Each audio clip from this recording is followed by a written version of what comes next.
আজকের ফিজিক্স ক্লাসে আমরা যে বিশেষ টপিক নিয়ে ডিসকাস করা শুরু করব সেটা হচ্ছে চলতরিৎ। ফিজিক্সের অন্যতম টাফ এই টপিক, মোটামুটি 4টে কি 5টা ক্লাস নিয়ে আমি কমপ্লিট করব। ভালো করে এই ক্লাসটা লাইভ করার চেষ্টা করো, কারণ এই টপিকটা ফিজিক্সের মধ্যে অন্যতম গুরুত্বপূর্ণ এবং কঠিন টপিক। ঠিক আছে? তো চলতরিতের মধ্যে আলোচনা শুরু করার আগে আমরা যে বিষয় নিয়ে একটু ডিসকাস করে নেব সেটা হচ্ছে তড়িৎ আধান। তো প্রত্যেকে হেডিং করো। আজকের প্রথম পয়েন্ট তড়িৎ আধান, একদম বেসিক থেকে করব। যা যা ইনফরমেশন আমার কাছে রয়েছে পরপর একটু দেখে নিও। আর আরেকটা জিনিস বলে দিই, খাতায় কিন্তু খুব ভালো করে নোট ডাউন করবে। এই টপিকটা যে কোনো পরীক্ষা, যে কোনো কম্পিটিটিভ এক্সাম যদি তুমি দিতে যাও, এইটা কিন্তু অন্যতম একটা গুরুত্বপূর্ণ টপিক হিসেবে কনসিডার করতেই পারো। দেখো, তড়িৎ আধান, যেটাকে ইংলিশে বলি ইলেকট্রিক চার্জ, কাকে বলি তড়িৎ আধান, কি মনে হয় কেউ বলতে পারবে নিজের ভাষায়? তড়িৎ আধান বলতে আমরা কি বুঝি, কে বলবে? দেখো ভালো করে শোনো। কোনো আহিত বা তড়িৎগ্রস্ত বস্তুতে সঞ্চিত তড়িতের পরিমাণ যে রাশির সাহায্যে প্রকাশ করা হয় বা পরিমাপ করা হয় তাকেই বলা হয় তড়িৎ আধান। মনে থাকবে, এটা কিন্তু খুব ইম্পর্টেন্ট, তাহলে লিখে নাও। যে প্রাকৃতিক রাশির দ্বারা, যে প্রাকৃতিক রাশির দ্বারা, অর্থাৎ তড়িৎ আধান বা আধান কি একটা রাশি বিশেষ, যে প্রাকৃতিক রাশির দ্বারা কোনো আধান মানে তড়িৎগ্রস্ত বস্তুর আধান বা সঞ্চিত তড়িৎকে পরিমাপ করা যায়। লিখে নাও, কোনো তড়িৎগ্রস্ত বস্তুর বস্তুর সঞ্চিত সঞ্চিত তড়িৎকে পরিমাপ করা যায়। ভালো করে নোট ডাউন করবে, এক লাইনের কোশ্চেনের জন্য কিন্তু ইম্পর্টেন্ট। তড়িৎকে পরিমাপ করা যায়, তাহলে এটা কি? তড়িৎ আধানটা কি? তড়িৎ আধান হলো এক প্রকার বিশেষ রাশি। এরপরে যারা ফিজিক্সের ক্লাস করো তারা জানো যে রাশি যখনই বলা হচ্ছে, রাশির ক্ষেত্রে কোনটা গুরুত্বপূর্ণ?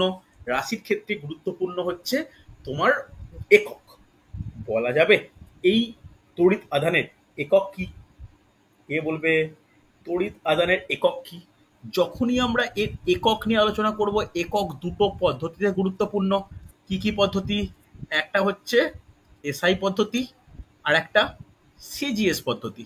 দেখি কে বলতে পারে আজকের প্রথম ইনফরমেটিভ কোশ্চেন। আধানের এসআই একক কি?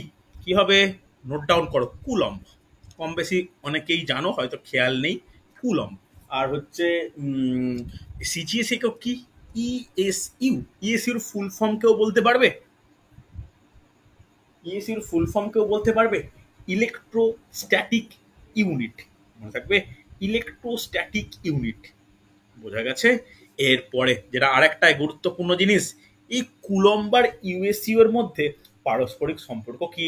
এটাও যে কোনো পরীক্ষার খুব ভালো একটা প্রশ্ন। নোট ডাউন করো, one coulomb, one coulomb is equal two 3 × 10⁹ ESU. মনে থাকবে, এই ইনফরমেশন যেগুলো দিচ্ছি এগুলো কিন্তু একটু মনে রাখার চেষ্টা করো। নেক্সট, মাত্রা। এককের সঙ্গে মাত্রাও গুরুত্বপূর্ণ। তড়িৎ আধানের মাত্রা কি? লিখে রাখো, এ টি। ওকে, এ টি। কেন এ টি, কি ব্যাপার, সেগুলো আমরা পরে আসছি। এরপর যখন আমরা এই টপিকটা এগোচ্ছি, বিভিন্ন গাণিতিক যুক্ত করতে হবে। এই তড়িৎ আধান, যেটাকে আমরা শর্ট ফর্মে আধান বলি, এই আধানকে কোন চিহ্ন দ্বারা প্রকাশ করা হয় বলতে পারবে কেউ? লিখে নাও, স্মল কিউ দ্বারা প্রকাশ করা হয়। তাই বিভিন্ন জায়গায় আমরা কিউ দিয়ে পড়বো। স্মল কিউ দ্বারা প্রকাশ করা হয়, মনে রাখবে। বিভিন্ন জায়গায় কিন্তু আমরা কিউ পড়বো। কিউ মানে কি? কিউ মানে হচ্ছে তড়িৎ আধান। অসুবিধা নেই। এরপরে ভালো করে শুনে নাও, খুব গুরুত্বপূর্ণ বা জেনে রাখার ব্যাপার, যে এই যে আমরা আধানের কথা বলছি, আধানের আধানের সঙ্গে আধানের জন্য যেটা খুব একটা জেনে রাখার ইম্পর্টেন্ট ব্যাপার, আধানকে ক ভাগে ভাগ করতে পারি। আধানের প্রকারভেদ কি? একটা ছোট্ট হেডিং করো, আধানের প্রকারভেদ। এটা বলা উচিত, কেউ একজন বললে খুশি হব। আধানের প্রকারভেদ কি? আধান ক রকম হয়? কে বলবে? দেখো, আধান দু রকম। এবার তো বলা উচিত, একদম সিম্পল ভাবে ভাবো না, কি হবে? বলো বলো বলো। একটা ধনাত্মক আধান, ঋণাত্মক আধান। এতে এত কঠিন ভাবার কি আছে? ধনাত্মক পজিটিভ আর ঋণাত্মক নেগেটিভ, এই তো ব্যাপার। এখানে এত কঠিন করে ভাবার তো কিছু নেই। ধনাত্মক আধান আর ঋণাত্মক আধান। এরপরে ভালো করে শোনো। আচ্ছা, আর একটা পয়েন্ট একটু মনে রাখা প্রয়োজন। এই যে ইএসইউ লিখলাম না সিজিএস এ, এটাকে কি বলা হয় বলতো? এটা কি বলা হয়? Stat coulomb. এটাকেই বলা হয় স্ট্যাট কুলম্ব। মনে থাকবে? একটু ভালো করে কিন্তু মনে রাখো। হচ্ছে এটাকে কিন্তু স্ট্যাট কুলম্ব বলা হয়, মনে রাখো। হচ্ছে এরপরে আরেকটা জিনিস আমাদের মনে রাখা দরকার, যে উম, একক তো আমরা একটা সিজিএস বললাম, একটা এসআই বললাম। এই তড়িৎ আধানের ক্ষেত্রে স্টার দিয়ে একটা জিনিস লিখে রাখো, এটা রেলের পরীক্ষায় কোশ্চেনটা এসছিল বলে আমি করিয়ে রাখছি, যে আধানের তড়িৎ চুম্বকীয় একক কি? বলতে পারবে? আধানের তড়িৎ চুম্বকীয় একক, জাস্ট একটা ছোট্ট করে লিখে নাও, তড়িৎ চুম্বকীয় একক। তড়িৎ চুম্বকীয় একক নোট ডাউন করো, দিয়ে লিখে রাখো যে ই এম ইউ। ইএমইউ অর্থাৎ ইলেকট্রোম্যাগনেটিক ইউনিট। ইএসইউ মানে ইলেকট্রোস্ট্যাটিক ইউনিট, এটা ইলেকট্রোম্যাগনেটিক ইউনিট, যেটাকে ইএমইউ বলা হয়, বা এটাকেও এবি কুলম্ব বলা হয়। এই এবি কুলম্বই অপশানে ছিল, এবি কুলম্বই অপশানে ছিল। ওকে, এবি কুলম্বই বলা হয়, যাকে শর্ট ফর্মে এ ছোট বি ছোট সিটাকে বড় করা হয়, এ বি সি এই মতো করা হয়। অ্যাডেড ইনফরমেশন কি দেবো এখানে? যেমন কুলম্বের সঙ্গে ইএসইউর আমি সম্পর্ক বলেছি, একইভাবে এখানে 1 ABC ইজ ইকুয়াল টু কত হবে? 3 × 10⁻10 ইএসইউ। তাহলে যেটাই এবিসি সেটাই কি ইএমইউ। তাহলে ইএমইউ এর সঙ্গে ইএসইউ এর সম্পর্ক, এটা কদিন আগে একটা এর প্র্যাকটিস সেটা দেখছিলাম, এএনএম জিএনএম এর পরীক্ষার প্র্যাকটিস সেটা দেখছিলাম। এএনএম জিএনএম এর যে ডাব্লিউবিজেই যে পরীক্ষাটা হয়, যথেষ্ট কঠিন কোশ্চেন হয়, রেলের থেকে টাফ টাইপের কোশ্চেন হয়, সেইখানে এই কোশ্চেনটা দেখেছিলাম, যে 1 ইএমইউ ইজ ইকুয়াল টু কত ইএসইউ। ভালো করে দেখো, খুব গুরুত্বপূর্ণ এই ছোট ছোট ইনফরমেশন গুলো। হচ্ছে হ্যাঁ কি না ভালো করে দেখে নাও। লেখা হয়েছে প্রত্যেকের? রেসপন্স করো। হচ্ছে হ্যাঁ স্যার। চল, এরপরে আমরা আধান তো বুঝলাম। এরপরে আর একটা জিনিস আমাদের মনে রাখা দরকার, আমরা চলতড়িৎ টপিকটা করছি বটে, তবে একটা জিনিস আমাদের আলোচনা করে রাখা প্রয়োজন, স্থির তড়িৎ সম্পর্কে একটু আলোচনা করে নিই, তারপরে আমরা একদম কোর চলতড়িতের ব্যাপারটায় ঢুকবো। স্থির তড়িৎ, তবে বলে রাখি 2 সপ্তাহ লাগবে এই টপিকটা শেষ হতে, মিনিমাম 4টে কি 5টা ক্লাস। যথেষ্ট বড় টপিক, বেশ বড় টপিক, আর আমি এই টপিকটাকে সিম্পল ভাবে ছোটভাবে কিন্তু পড়াবো না, ম্যাথ বা গাণিতিক প্রশ্নাবলীর সম্পর্কেও আলোচনা করে দেবো। চল, স্থির তড়িৎ। স্থির তড়িৎ বলতে আমরা কি বুঝি, বা স্থির তড়িতের কি ব্যাপার আছে? স্থির তড়িৎ কাকে বলে? কে বলবে? প্রিয়াঙ্কা, বলা যাবে স্থির তড়িৎ কি? নিজের ভাষায় বলো না, কোনো চাপ নেই, বলো। বলা যাবে স্থির তড়িৎ বলতে কি? দেখো, তড়িৎ, চলতড়িৎ, স্থির তড়িতের পার্থক্যটা কি? চলতড়িৎ বলতে কি বুঝি আমরা? চলতড়িৎ বলতে যেটা উৎপত্তি স্থল বা পরিবাহীর সাহায্যে একটা জায়গা থেকে একটা জায়গায় পরিবাহিত হচ্ছে। স্থির তড়িৎ বলতে যেখানে উৎপত্তি স্থলে যেটা সীমাবদ্ধ রয়েছে। এবার এই স্থির তড়িতের মধ্যে একটা জিনিস আমাদের প্রথমেই পড়তে হয়, যেটা কিন্তু খুব ইম্পর্টেন্ট ইনফরমেশন একটা। কি ইনফরমেশন? যাকে আমরা বলি ইলেকট্রোস্ট্যাটিক সিরিজ, বা বাংলায় কি বলতে পারি? স্থির তাড়িতিক শ্রেণী। এটা ক্লাস 9-10-এ পড়তে পারো, একটু ভালো করে কিন্তু দেখে নাও।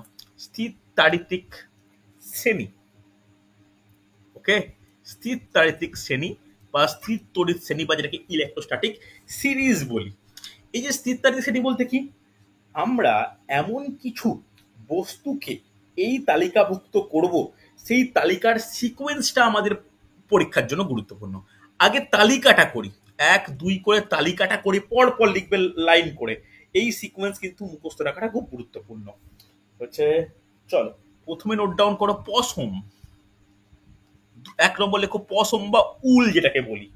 তারপরে 2 নম্বর লেখো ফ্লানেল। ওকে, 3 নম্বর লেখো কাচ। 4 নম্বর লেখো কাঠ, একটু লিখে নিও ভালো করে।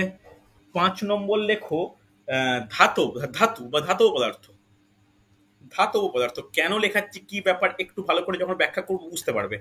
6 নম্বর লেখো যে গালা, গালা। 7 নম্বর লেখো কাগজ। 8 নম্বর লেখো রবার। 9 নম্বর লেখো রেশম, রেশম। 10 নম্বর লেখো গন্ধক, 10 নম্বর লেখো গন্ধক। 11 নম্বর লেখো এবোনাইট, এবোনাইট। 12 নম্বর লেখো যে সেলুলয়েড, সেলুলয়েড। এই যে সিকোয়েন্সটা বললাম, একটা তীরচিহ্ন দিয়ে রাখো প্রত্যেকের বোঝার সুবিধার্থে। এই যে তরিস্থিতায়িক শ্রেণী বা স্থিরতরিৎ শ্রেণী যেখানে বলা হলো, এখানে কি, আচ্ছা একটা জিনিস বলে রাখা প্রয়োজন, আমরা বলা হয়নি এটা। স্থির তড়িৎ উৎপন্ন হওয়ার একটা কারণ কি? স্থির তড়িৎ উৎপন্ন হওয়ার কারণ হচ্ছে ঘর্ষণ। অর্থাৎ দুটো বস্তু যখন পরস্পরকে ঘষা হয়, তখন পরস্পরের তলে কিন্তু পরস্পরের যে ঘর্ষণ যে তল, সেখানে যেখানে ঘর্ষণ করা হচ্ছে সেখানে সামান্য পরিমাণ বা বৃহৎ পরিমাণ, দেখো স্থির তড়িতের তো খুব বেশি অ্যামাউন্ট হয় না, যেটা অ্যামাউন্টে কিন্তু তড়িৎ জেনারেট করে। এরপরে স্থিরতায়িক শ্রেণীর সঙ্গে এই ঘর্ষণের কি ব্যাপার? এই যে 12টা আমরা এলিমেন্ট, বা এলিমেন্ট কথাটা ঠিক নয়, 12টা যে পদার্থ বললাম বা ম্যাটার বললাম, এই 12টার মধ্যে যে কোনো দুটোকে তুমি কনসিডার করো, যে কোনো দুটো। ধরো কাঁচ আর কাগজ, সব থেকে অ্যাভেলেবিলিটি যেটা আমাদের আমাদের আমাদের কাছে বেশি, কাঁচ অ্যাভেলেবেল, কাগজ অ্যাভেলেবেল, রাবার অ্যাভেলেবেল, উল অ্যাভেলেবেল, মানে যেগুলো মোটামুটি দেখা যায়। তুমি যে কোনো দুটোকে কনসিডার করো, দুটোকে কনসিডার করে যদি দুটোর মধ্যে ঘষা হয়, তাহলে কি হবে? একটিতে পজিটিভ উৎপন্ন হবে। দুটো পদার্থ, ভালো করে শোনো, দুটো পদার্থকে যদি পরস্পর ঘষা হয়, এটাকে ঘর্ষণের মতো মনে করছি, তাহলে কি উৎপন্ন হওয়া উচিত? একটায় প্লাস উৎপন্ন হবে, তার অপোজিটটায় মাইনাস উৎপন্ন হবে। আধানে তাই তো বলেছে, আধান ওটাই বলেছে যে একটায় পজিটিভ আর একটায় নেগেটিভ আধান উৎপন্ন হবে। এইবার কোনটায় পজিটিভ কোনটায় নেগেটিভ ভালো করে বুঝবে। যেটা তালিকার ওপরে আছে, যেটা তালিকার ওপরে আছে সেখানে প্লাস হবে, যেটা তালিকার নিচে আছে সেটা মাইনাস হবে। কথাটা বোঝা গেল? অর্থাৎ কম্পেয়ার করতে হবে দুটো বস্তুর মধ্যে, যেমন কাঠ আর কাগজ। কে ওপরে আছে? কাঠ, তাই কাঠে পজিটিভ কাগজে নেগেটিভ। তাহলে সবসময় যে কাগজে নেগেটিভ তা কিন্তু নয়। যদি কাগজের সঙ্গে রবার করা হয়, তখন কাগজে কি উৎপন্ন হবে? পজিটিভ, কেন কাগজ রবারের ওপরে আছে। কথাটা বোঝাতে পারলাম? রেসপন্স করতে হবে ইয়েস অর নো। আরে হ্যাঁ কি না, কিছু তো বলো। হ্যাঁ স্যার। ক্লিয়ার হচ্ছে? তাই এইখানে তোমাদের একটা পড়ার ব্যাপার থাকবে যে এই 12টার সিরিজ, দেখো বলবো না যে এই স্থিরতারিত্বিক এই সিরিজ এই 12টা পদার্থ নিয়ে গঠিত, তা নয়, অনেক থাকতে পারে, তবে এইখানে এই 12টা কিন্তু গুরুত্বপূর্ণ। আমি ভালো করে নোট ডাউন করলাম, ভালো করে লিখে নাও। লেখা হলে বলো, পরে পরের স্লাইডে যাব। হয়েছে না হয়নি রেসপন্স করতে হবে প্রত্যেককে। স্যার হয়ে লাস্ট গেছে। লিখেছেন, কোনটা বলো, কোনটা বলো, কোনটা? লাস্টেরটা 12 নম্বরেরটা কি লিখেছেন? Celluloid, celluloid. ওকে, স্যার নম্বরটা কি কাঁচ লিখেছেন? হ্যাঁ 3 নম্বরটা কাচ, কয়েকার চ। ওকে, চল তাহলে এগিয়ে যাই আমরা। সিকোয়েন্স পড়ে কোশ্চেন কিন্তু আসবে, কোশ্চেন কিন্তু দেয় যে কোনটা নিচে অবস্থিত কোনটা কি অবস্থিত। ঠিক আছে, চলো। এরপরে আরেকটা আমাদের জানার প্রয়োজন, এই যে আধান তো বললাম, এই আধানের বৈশিষ্ট্য, এটা কিন্তু খুব গুরুত্বপূর্ণ। আধানের বৈশিষ্ট্য ভালো করে বুঝো। আধানের বৈশিষ্ট্য, আধানের বৈশিষ্ট্য দুটো কিন্তু ইম্পর্টেন্ট। আমি জাস্ট মানে ডায়াগ্রামিক্যালি করব। কি কি? একটা পজিটিভ আর একটা পজিটিভ, এরা কি করবে? এরা পরস্পরকে বিকর্ষণ করে। আর লেখার আমার প্রয়োজন আছে? বা দুটো নেগেটিভ পরস্পর পরস্পরে কি করবে? বিকর্ষণ করবে। তাহলে আমরা কি কি জানি? আধানের আধানের নিয়ম বা বৈশিষ্ট্য কি জানি? সম আধান পরস্পরকে বিকর্ষণ করে। একইভাবে একই আধান যদি না হয়, অর্থাৎ বিপরীত আধান পরস্পর পরস্পরকে কি করে? আকৃষ্ট করে। বোঝা গেল?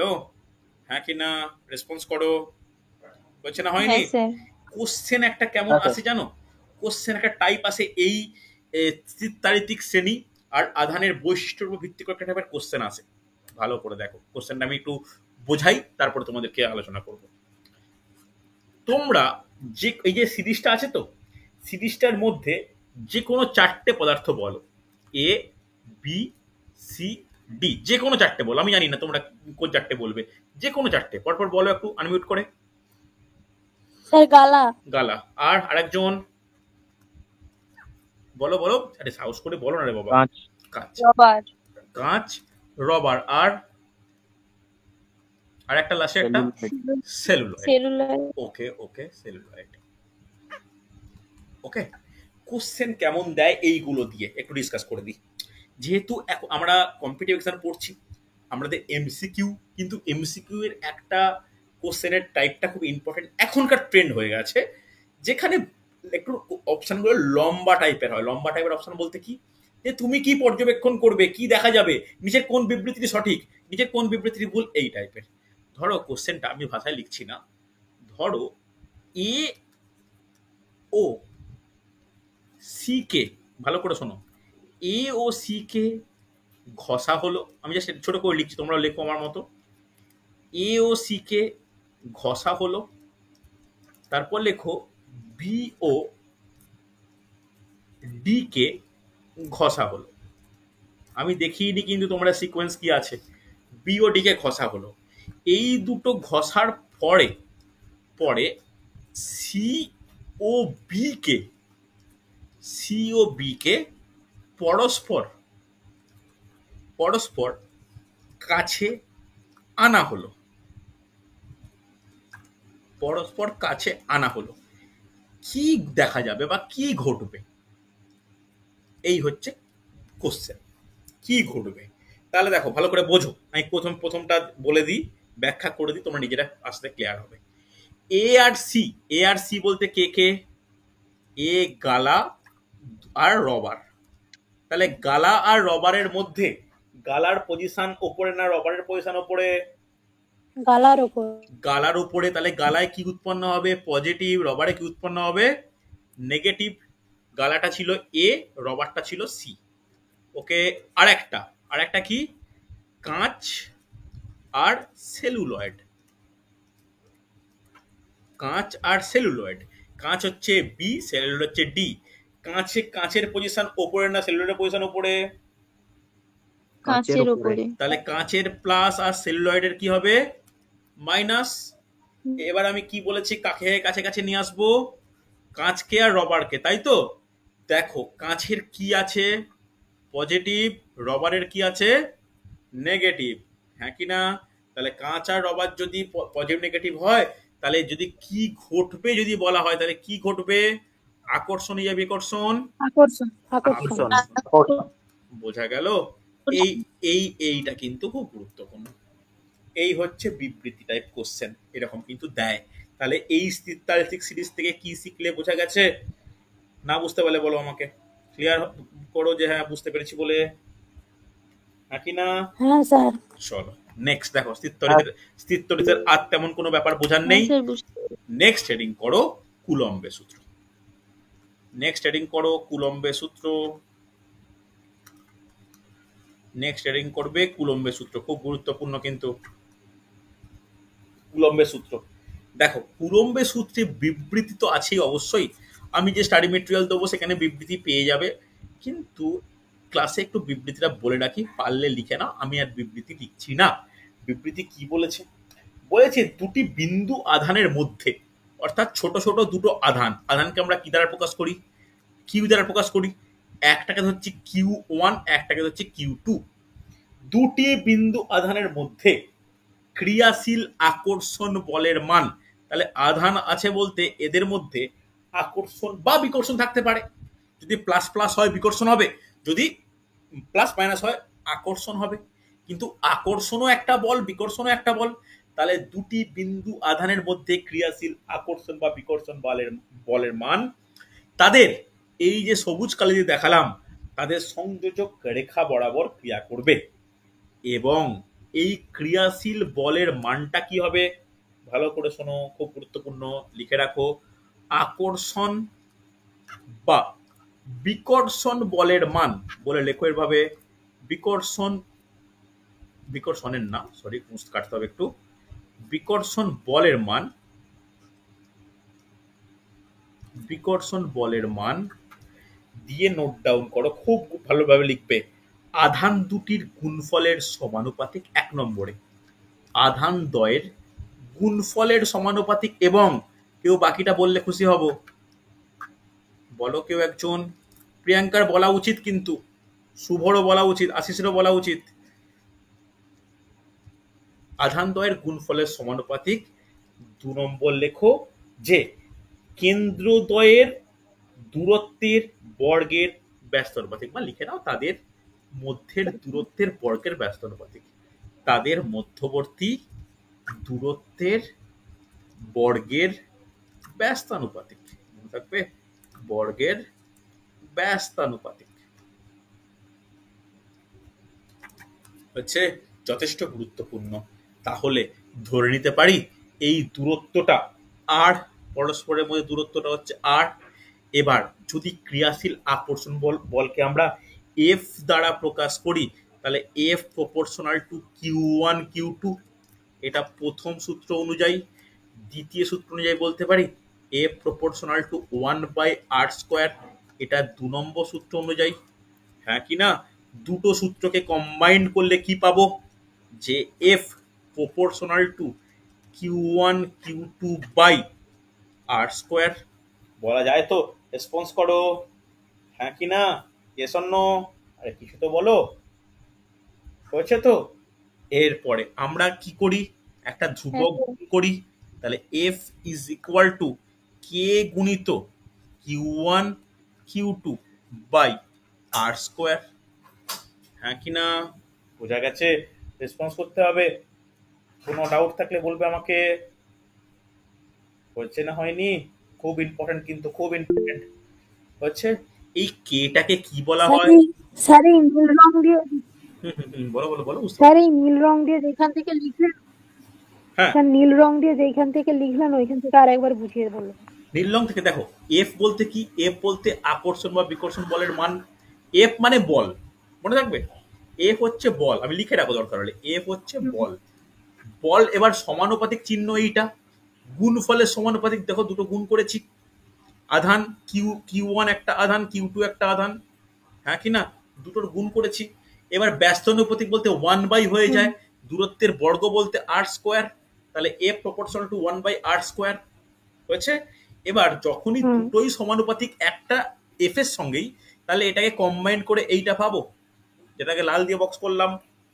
এবার সমানুপাতিক চিহ্ন থেকে সমান চিহ্ন আসতে হলে আমরা একটা ধ্রুবক গুণ করি, যে ধ্রুবকটা অনেক জায়গায় k1 থাকে বা k থাকে। এই ধ্রুবকটাকে কি বলা হয়? এই ধ্রুবকটাকে বলা হয়, খুব গুরুত্বপূর্ণ, তড়িৎ ভেদ্যতা। নোট ডাউন করো, তড়িৎ ভেদ্যতা। ইংলিশ টার্মটাও গুরুত্বপূর্ণ, লিখে রাখো, ইলেকট্রিক পারমিটিভিটি। লিখে নাও, ইলেকট্রিক পারমিটিভিটি, ইলেকট্রিক পারমিটিভিটি, মনে থাকবে। এরপরে এই যে মানটা, এটা কিন্তু সিজিএস এ মান। এসআই পদ্ধতিতে এই কে এর মানটা কত? লিখে নাও, এসআই পদ্ধতিতে কে ইজ ইকুয়াল টু 1/4πε0। এটাকে এপসাইলন বলা হয়, চিহ্নটাকে মনে ভালো করে দেখে নাও। কে ইজ ইকুয়াল টু 1/4πε0, বোঝা গেছে? এটা কিন্তু যথেষ্ট গুরুত্বপূর্ণ। এই এপসাইলন 0টা কি? এটাও যথেষ্ট ইম্পর্টেন্ট, লিখে নাও। এপসাইলন 0 হলো শূন্য মাধ্যমে, জিরো কথার অর্থ শূন্য মাধ্যম। শূন্য মাধ্যমে, ভালো করে লেখো, যে শূন্য মাধ্যমে তড়িৎ ভেদ্যতা, শূন্য মাধ্যমে তড়িৎ ভেদ্যতা। এর মানটাও গুরুত্বপূর্ণ, এপসাইলন 0 মান। এটাও কম্পিটিটিভ পরীক্ষায় খুব আসে, নোট ডাউন করে নাও। এর মান 9 ইন্টু 10⁹9, 9 ইন্টু, আচ্ছা সরি ভুল বললাম, এটা আমি টোটাল কে এর মানটা বলছিলাম, ওটা পরে লিখছি। আগে এপসাইলন 0 মানটা লিখে নাও, 8.85, এক্সাক্ট মানটা 8.85 into 10⁻⁻12 coulomb square newton inverse 1 আর মিটার ইনভার্স 2। এই এককটাও কিন্তু গুরুত্বপূর্ণ কার? এপসাইলন জিরোর একক। 8.85 into 10 to the power minus 12 coulomb square, newton inverse 1, metre inverse 2। এই মানগুলো কিন্তু গুরুত্বপূর্ণ হচ্ছে। এবার যে মানটা লিখতে গিয়ে আটকে গেলাম, লিখে নাও কে এর মান। কে এর মানটা কিন্তু পরীক্ষায় দেয়। কে এর মান কত? কে এর মান লিখে নেবে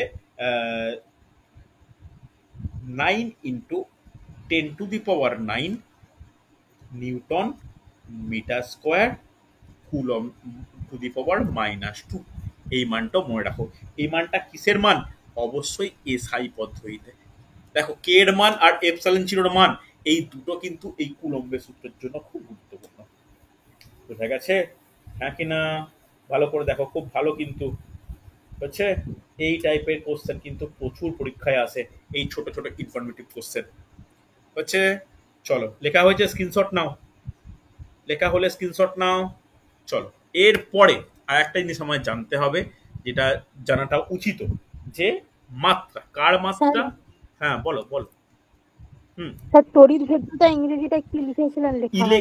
electric permittivity, PR M M I TTI VI TY, electric permittivity হ্যাঁ স্যার। হচ্ছে। চল, এরপর মাত্রা। এই মাত্রা কার মাত্রা? কঠিন এটা, এটা কোনো পরীক্ষা করতে আসেনি, আমি বলে রাখছি, জাস্ট লিখে নাও। এপসাইলন জিরোর মাত্রা। এপসাইলন জিরোর মাত্রা, মাত্রা কি মাত্রা লিখে নাও, যে M to the power minus 1, L to the power minus 3, T to the power minus 4, A to the power minus 2। কঠিন, যথেষ্ট কঠিন, কিন্তু আমাদের একটু করে রাখা উচিত হচ্ছে। রেসপন্স করো প্রত্যেকে, লেখা হচ্ছে। চলো হচ্ছে। এরপরে যদি কখনো তোমাকে জিজ্ঞাসা করা হয়, আমি তো এসআই পদ্ধতিতে বললাম 9 into 10 to the power 9 metre newton metre square coulomb to the power minus 2। যদি বলা হয় এসআই পদ্ধতিতে, সিজিএস পদ্ধতির মান কত? সিজিএস পদ্ধতির মান হচ্ছে 1। লিখে নাও সিজিএস পদ্ধতিতে। সিজিএস পদ্ধতিতে কিন্তু এর মান হচ্ছে 1 থাকবে। ওকে, চল দেখো, এই গেল হচ্ছে আমার মাত্রা, এই গেল এককের ব্যাপার স্যাপার। এরপর আমাদের কিছু বিশেষ বিষয় নিয়ে আলোচনা করতে হবে, যেমন এই চ্যাপ্টারটাকে এগিয়ে নিয়ে যাওয়ার জন্য যেগুলো গুরুত্বপূর্ণ। ফার্স্ট হেডিং করবে তড়িৎ ক্ষেত্র। তড়িৎ ক্ষেত্র, কে বলবে তড়িৎ ক্ষেত্র কাকে বলে? তড়িৎ ক্ষেত্র কাকে বলে কি মনে হয়? এই ছোট ছোট টপ দিয়ে কিন্তু কোশ্চেনও আছে, আমার জন্য গুরুত্বপূর্ণ। তড়িৎ ক্ষেত্র কাকে বলে? ভালো করে শোনো। কোনো তড়িৎ আধানের চারপাশে যে অঞ্চল জুড়ে এর প্রভাব থাকে তাকে বলা হয় তড়িৎ ক্ষেত্র। জাস্ট লিখে নাও যে কোনো তড়িৎ আধানের, কোনো তড়িৎ আধানের চারপাশে যে অঞ্চল জুড়ে এর প্রভাব অনুভূত হয়, এর প্রভাব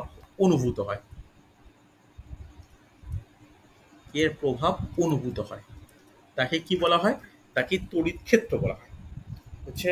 তড়িৎ ক্ষেত্রের পরে আমাদের একটা বিশেষ টপিক আলোচনা করতে হবে, যেটা দিয়ে কিন্তু এই চলতড়িৎ টপিকটা কিন্তু বা চ্যাপ্টারটা অনেকটাই কিন্তু নির্ভরশীল।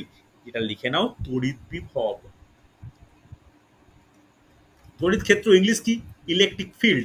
লিখে রাখতে পারো, আমি লিখিনি, এটা আমি ভুলে গেছি লিখতে। লিখে নাও ইলেকট্রিক ক্ষেত্র মানে ফিল্ড, লিখে নাও ইলেকট্রিক ফিল্ড। এটার ক্ষেত্রে আমি লিখে রাখি যে তড়িৎ বিভব ইংলিশ, লিখে রাখো যে পোটেনশিয়াল, ইলেকট্রিক পোটেনশিয়াল। লিখে নাও ইলেকট্রিক পোটেনশিয়াল। কাকে বলে তড়িৎ বিভব? এটা কিন্তু খুব ইম্পর্টেন্ট। তড়িৎ বিভব কাকে বলে? দেখো, এটা না একটা জিনিস একটু বুঝিয়ে দিই, যে অসীম দূরত্ব থেকে কোনো ধনাত্মক আধানকে তড়িৎ ক্ষেত্রের মধ্যে কোনো বিন্দুতে আনতে যে পরিমাণ কার্য করতে হয়, ঠিক আছে, এইটা কিন্তু কোশ্চেন দেয়, তাই কি বলে? লিখে রাখো আমার সঙ্গে, একটু তাড়াতাড়ি করে লেখো।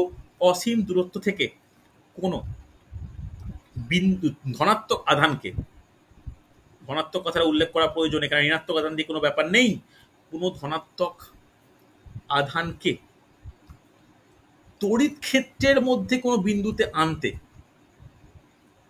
তড়িৎ ক্ষেত্রের মধ্যে কোনো বিন্দুতে আনতে, বিন্দুতে আনতে যে পরিমাণ কার্য করতে হয়,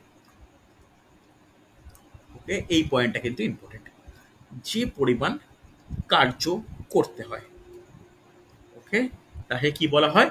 তাকে বলা হয় তড়িৎ বিভব। আজকের যথেষ্ট গুরুত্বপূর্ণ, এর ওপর অনেক রাশিমাল অনেক কিছু নির্ভর করে। এই তড়িৎ বিভবকে কি দ্বারা প্রকাশ করা হয়? এ কিন্তু ভি দ্বারা প্রকাশ করা হয়, মনে থাকবে। এরপর রাশিমালা জেনে নেওয়া প্রয়োজন, এটাই আমাদের আজকের জন্য লাস্ট টপিক।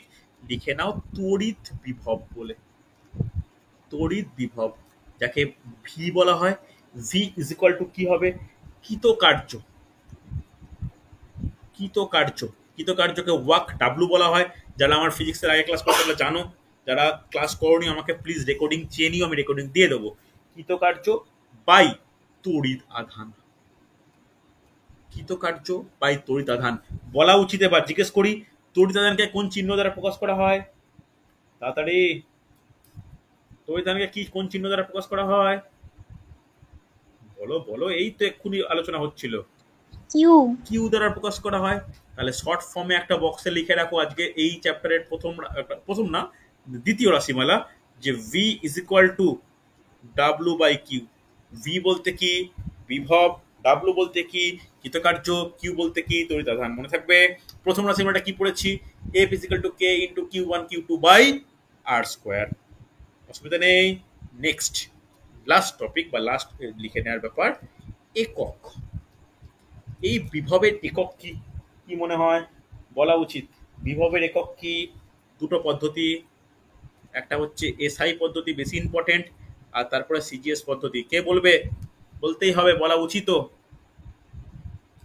কি হবে? লিখে রাখো, এসআই পদ্ধতির একক হচ্ছে ভোল্ট, আর সিজিএস পদ্ধতির একক কি? সিজিএস পদ্ধতির একক হচ্ছে ইএসইউ বা ইএসইউ ভোল্ট। ওকে, লিখে নাও, বা যেটাকে বলি আমরা স্ট্যাট ভোল্ট বলে লিখলে বেশি ভালো লাগবে শুনতে বা বোঝার সুবিধার্থে। স্ট্যাট ভোল্ট, ঠিক আছে, স্ট্যাট ভোল্ট। দেখো, আজকে তাহলে আমরা তড়িৎ বিভব পর্যন্ত বললাম।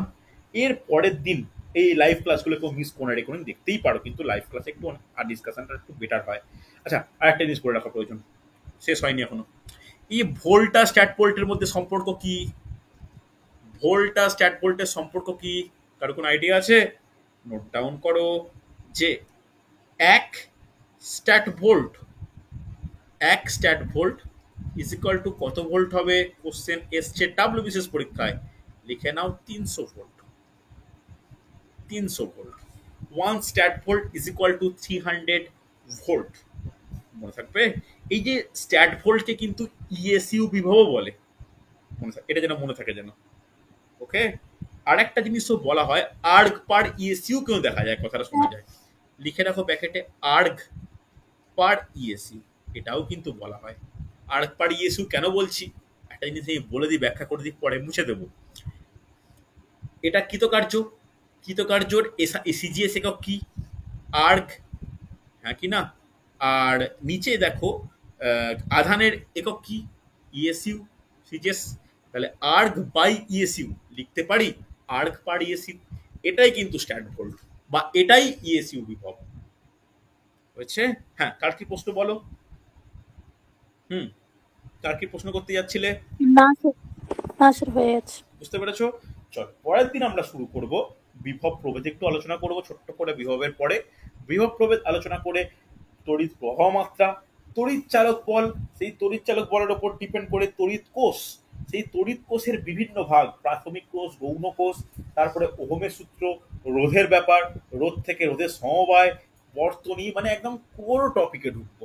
টোটাল আগে থেকে বলে রাখি, ভয় পেও না, 4টে ক্লাস করাবো ফিজিক্সের। আশা করি তোমাদের ফিজিক্সের জন্য ডিফারেন্ট খাতা রয়েছে। ফিজিক্সের আগে কয়েকটা চ্যাপ্টার পড়েছি, তার রেকর্ডিং একটু যারা হয়নি আমার কাছে চেয়ে নিও, কারণ এই চ্যাপ্টার শেষ হলে দুটো সপ্তাহ পরে আমি কিন্তু পুরো ফিজিক্সের উপর পরীক্ষা নেব, যতটা করাচ্ছি। যেমন এই রোববার পরশু দিন কেমিস্ট্রির ওপর, সম্পূর্ণ কেমিস্ট্রির ওপর পরীক্ষা নেব। সম্পূর্ণ কেমিস্ট্রি বলতে কি বলেই রাখি, 4টে টপ মানে চ্যাপ্টার আমি করিয়েছি, রেকর্ডিং দিয়েছি, আশা করি তোমরা নোট ডাউন করেছো। ফার্স্ট চ্যাপ্টার হচ্ছে পরমাণুর গঠন, ফার্স্ট চ্যাপ্টার পরমাণুর গঠন, ইম্পর্টেন্ট একটা চ্যাপ্টার। সেকেন্ড চ্যাপ্টার হচ্ছে পর্যায় সারণী, সেকেন্ড চ্যাপ্টার পর্যায় সারণী। থার্ড চ্যাপ্টার বলেছি কি অ্যাসিড বেস ও অ্যাসিড, ক্ষারক ও লবণ। এরও 4টে আমি ক্লাস নিয়েছিলাম, ডিটেলস আলোচনা করেছিলাম। আর তারপরে গত সপ্তাহে শেষ করেছি দ্রবণ। 4টে চ্যাপ্টারের উপর পরীক্ষা নেব, 30 মার্কসের, টাইম থাকবে মাত্র 20 মিনিট। তো তোমরা ভালো করে কিন্তু করতে মানে রেডি করা শুরু করো। আজকে রাত্রিবেলা আমার ওই নোটটা এই মুহূর্তে খুঁজে পাচ্ছি না, একটা নোট আমি পিডিএফ প্রোভাইড করব, পারলে ওটা যে যার মতো প্রিন্ট করে নাও। ওটা হচ্ছে কেমিস্ট্রির টোটাল যে 12টা চ্যাপ্টার আছে তার উপর একটা স্টাডি মেটেরিয়াল। ওই স্টাডি মেটেরিয়াল প্লাস আমার যে হ্যান্ড রিটেন নোট যেটা লাইভ ক্লাসে লেখাচ্ছি, এই দুটো মিলিয়ে রেডি করো, দেখবে কেমিস্ট্রি কেন কোনো টপিকেরই কোনো চ্যাপ্টার কিন্তু আটকাবে না। একটু ভালো করে রেডি করে নিও। ওকে, চল আজকে তাহলে এতটাই।